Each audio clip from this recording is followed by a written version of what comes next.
Oi pessoal, numa aula passada nós tínhamos visto já que na resolução numérica de um sistema linear por escalonamento sempre é bom trabalhar com pivôs grandes. Você usa pivôs pequenos, a gente pode no final sair com soluções numéricas muito ruins. Então essa aula de hoje eu quero falar sobre a estratégia de pivoteamento.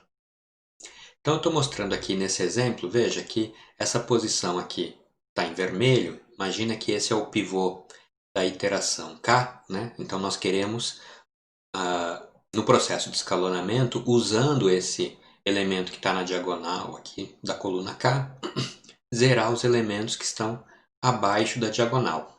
O problema é que pode ser que esse não seja um elemento com magnitude grande, seja pequeno e, portanto, dê problema numérico. Agora, a gente não precisa apenas usar esse elemento para zerar os outros.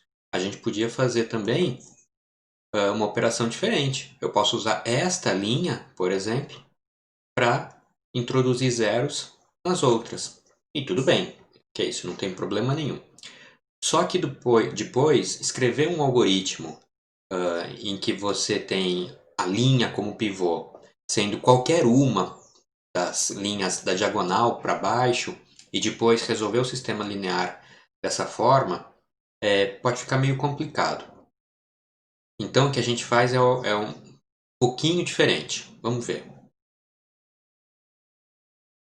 Imagine que eu tenho agora, estou aqui na iteração K, então eu quero zerar os elementos abaixo da diagonal da coluna K, que no meu exemplo seria a segunda coluna, né?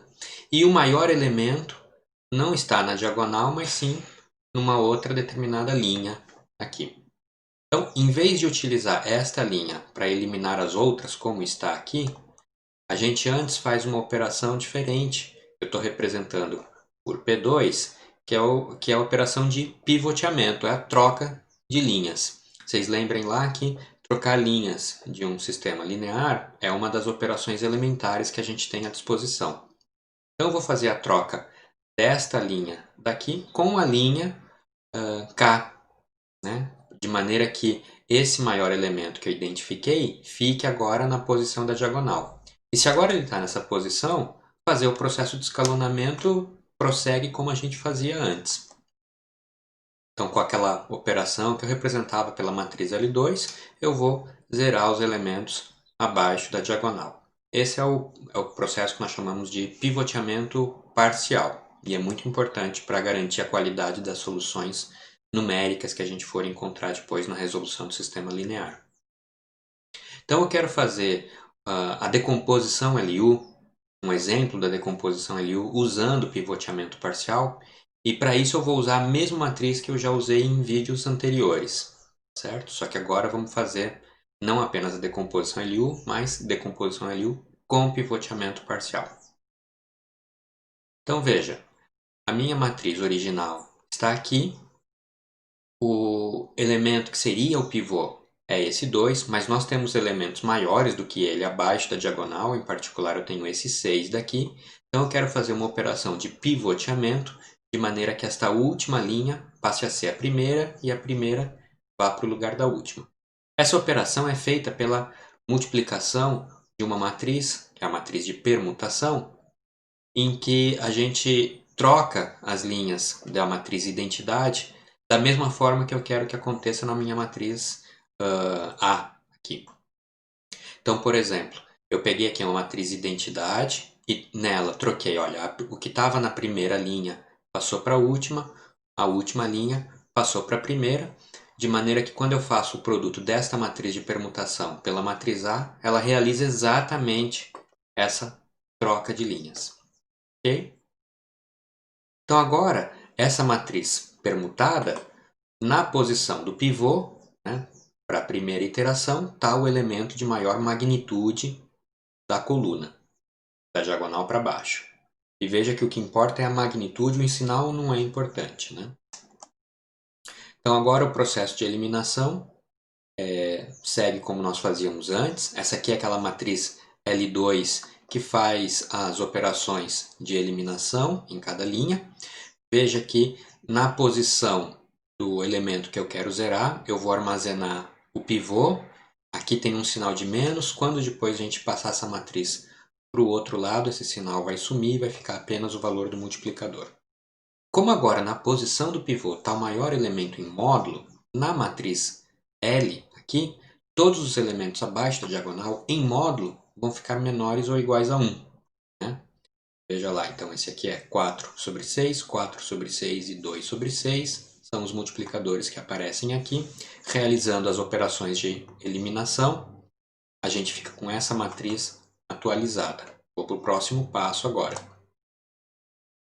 Aqui, antes de começar o processo de eliminação, eu tenho que me perguntar se na posição do pivô eu tenho o maior elemento da diagonal para baixo em módulo. No caso, é 1.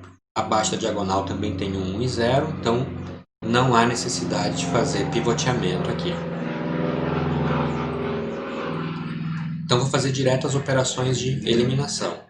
O multiplicador é 1 sobre 1, ele está aqui. Esse sinal de menos, só porque é a operação que nós vamos realizar.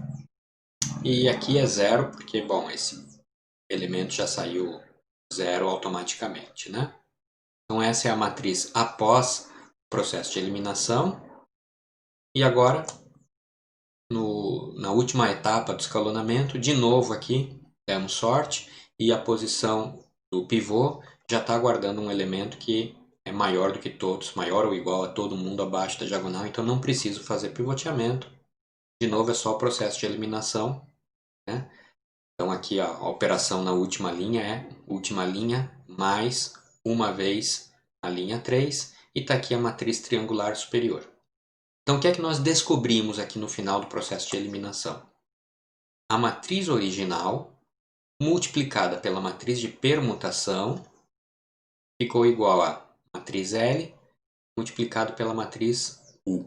E a matriz L, veja, é a matriz com os multiplicadores, todos com o sinal que saiu direto da divisão entre o elemento que eu queria zerar e o pivô. Não tem nenhum sinal a mais aqui ou a menos.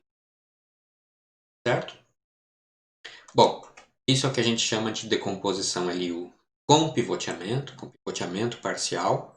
E diferente do que acontecia na decomposição LU sem pivoteamento, ela podia existir ou não para uma determinada matriz A, agora se a gente admite a possibilidade do pivoteamento, toda matriz tem decomposição LU com pivoteamento. Então isso está expresso aqui nesse teorema agora, dado uma matriz A qualquer, considerando o caso da matriz quadrada apenas, né? A matriz sempre pode ser escrita como L vezes U se pré-multiplicarmos a matriz por alguma matriz de pivoteamento, de permutação, que é descoberta durante o processo. E essa matriz L é triangular inferior, mas agora com a diagonal unitária e os elementos abaixo da diagonal, com certeza com módulo no máximo 1, dado que o pivô sempre era o maior elemento da coluna.